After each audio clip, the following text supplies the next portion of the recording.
Você acha que tem ansiedade? Você mesmo já se diagnosticou. Mas o que ninguém te conta é que a ansiedade não é só espiritual, assim como também não é só emocional. Nós cristãos cometemos um erro muito grande e um erro muito perigoso para a nossa saúde, que é o que? Espiritualizamos muito as coisas. Achamos que quando oramos, fazemos campanha na igreja, quando jejuamos, vamos sempre, estamos submetidos debaixo de uma unção pastoral, achamos que isso é o suficiente para que tudo nos vá bem, para que as nossas emoções, os nossos sentimentos estejam ok. Mas a verdade é que nós precisamos cuidar de nós como um todo. Nós somos seres, assim como o Pai, Filho e Espírito Santo, nós somos seres que têm uma tricotomia, ou seja, nosso corpo, nossa alma e o nosso espírito. Nós precisamos nos cuidar de forma completa. Em cada tempo da nossa vida, em cada momento, a gente se dedica a cuidar de uma área. Então, só a oração não vai resolver aquilo que é do mundo natural. Assim como viver só no mundo natural e ignorar a existência do sobrenatural vai fazer com que você também não viva e não desfrute da plenitude daquilo que o céu tem para você. Então, nós não podemos viver como se tivesse uma coisa só. E aqui eu quero contar para vocês um pouquinho da minha história, para te falar que eu tenho conhecimento de causa sobre essa doença chamada ansiedade. A ansiedade bateu na minha porta, eu era bem novinha.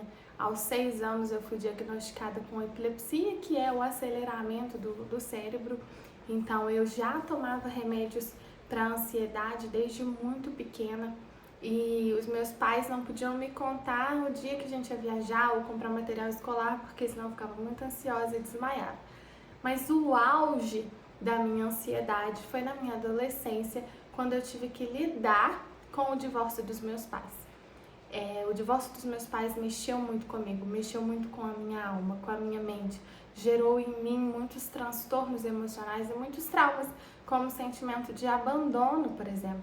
Eu sentia que o meu pai tinha me abandonado, mas não é verdade. Ele tinha se divorciado da minha mãe, não me abandonado. Mas na época eu não soube lidar com esse sentimento, o que gerou em mim outros traumas e mais profundos ainda. Foi quando eu fui buscar nos meus relacionamentos emocionais um pai. Quando eu fui buscar que esses relacionamentos com os namorados da adolescência suprissem a falta que ter o meu pai pertinho de mim, como eu tinha todos os dias, fazia na minha vida. Só que bem junto ali com o divórcio, a minha mãe recebe um diagnóstico de câncer. E aí a gente vive todo aquele tratamento, toda uma luta para poder, tanto no mundo espiritual quanto no mundo natural, para que a minha mãe viesse a sobreviver. Só que logo após tudo isso, o meu corpo sentiu. E aí veio o diagnóstico de síndrome do pânico, de ansiedade, onde eu tive que tomar muitos remédios controlados para conseguir sair na rua, para conseguir sorrir, para conseguir ficar bem, até o dia em que eu decidi que eu sairia desse lugar.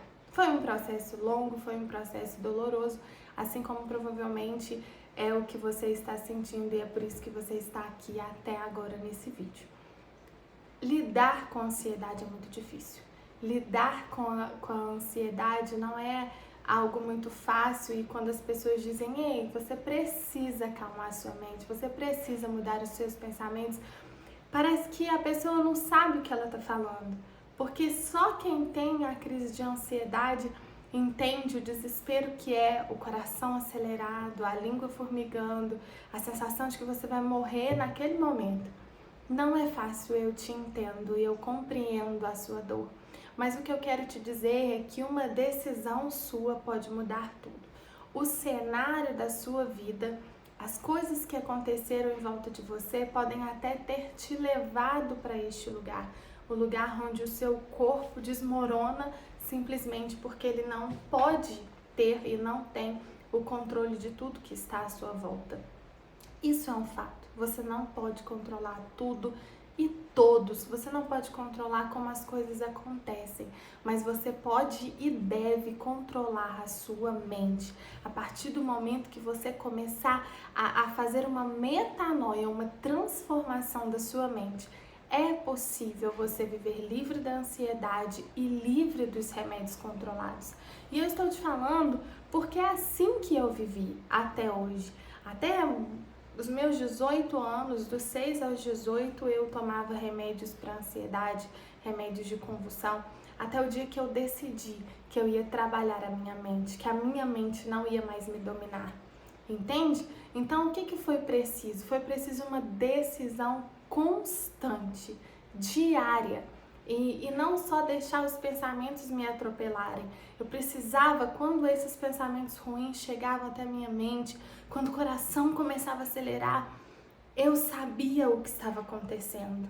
E eu decidia que eu podia controlar a minha mente, respirar fundo, trazer de volta o pensamento para você. Não deixar aquele formigamento e aquela sudorésia te invadir e tomar conta de você. Não, isso é só a minha mente me sabotando. Vai passar.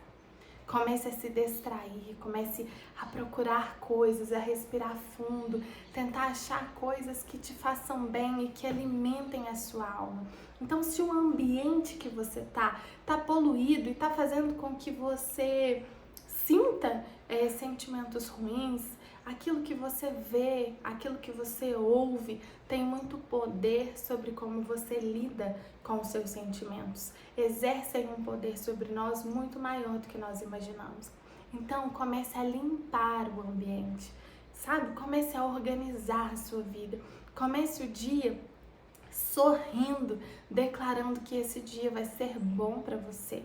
Levante da cama com um sorriso no rosto, arrume a sua cama, coloque em ordem as coisas que estão ao seu redor, as pequenas tarefas que você vai deixando para o dia de amanhã e vai protelando e de repente está tudo acumulado e a sensação de que você não fez nada, de que foi insuficiente, sabe?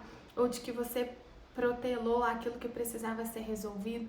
Você vai começar com pequenos hábitos, pequenas transformações diárias, onde você vai refazer a rota da sua vida, até que você chegue ao lugar que você realmente deseja chegar, até que você seja a versão de você que tem orgulho, sabe? Então, todos os dias de manhã você vai começar a se visualizar sorrindo, se alegrando, vivendo uma vida leve. E eu te digo que é possível reconstruir a sua vida.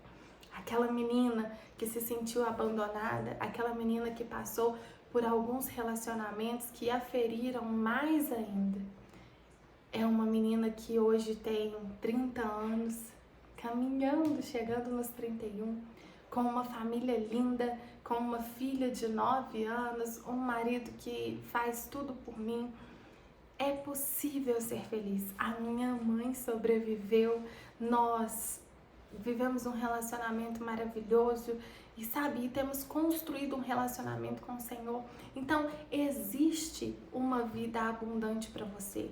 Existe uma nova história, mas você precisa acreditar nessa história. Você precisa abrir mão desses pensamentos que invadem a sua cabeça e você deixa fazer morada. Você vai trocar. Quando eles chegarem, você vai trazer à sua memória, como diz a palavra de Deus, aquilo que te dá esperança. Você vai pensar em coisas boas, você vai pensar no futuro que o Senhor preparou para você. Sorrir para o presente, desfrutar do presente, mas também sorrir para o futuro, no qual Deus já preparou uma história extraordinária para você. Sabe aqueles sonhos, os desejos do seu coração? Eles vão se realizar. Você não está atrasada. Você não está atrasada. É o tempo de Deus para a sua vida. É o tempo de Deus para a sua história. A ansiedade é o excesso e o medo, o anseio pelo futuro. Mas hoje você vai trocar este medo, essa insegurança e essa incerteza que você tem sobre como será o seu futuro. Você vai trocar isso para sorrir sorrir para o seu futuro. Porque a Bíblia diz que nem olhos viram, nem ouvidos ouviram, nem jamais penetrou no coração do homem o que o Senhor tem preparado para aqueles que o amam. Também diz assim que os planos de Deus ao nosso respeito são de paz e não de mal, para que nós tenhamos o fim que nós esperamos. A partir de hoje, você abandona a insegurança e a incerteza de como será o seu futuro e você passa a sorrir diante dele. Sabe por quê? Porque o Senhor já está lá. O Senhor já criou uma nova história. Você pode simplesmente ressignificar e refazer e abrir mão e deixar toda essa dor que veio com você até aqui. Toda essa dor, todos esses sentimentos de trauma, de incerteza, sentimentos de culpa, por achar que você é insuficiente, por achar que ninguém te ama, e você vai transformar isso pela certeza de que o Senhor ama você, de que não tem outra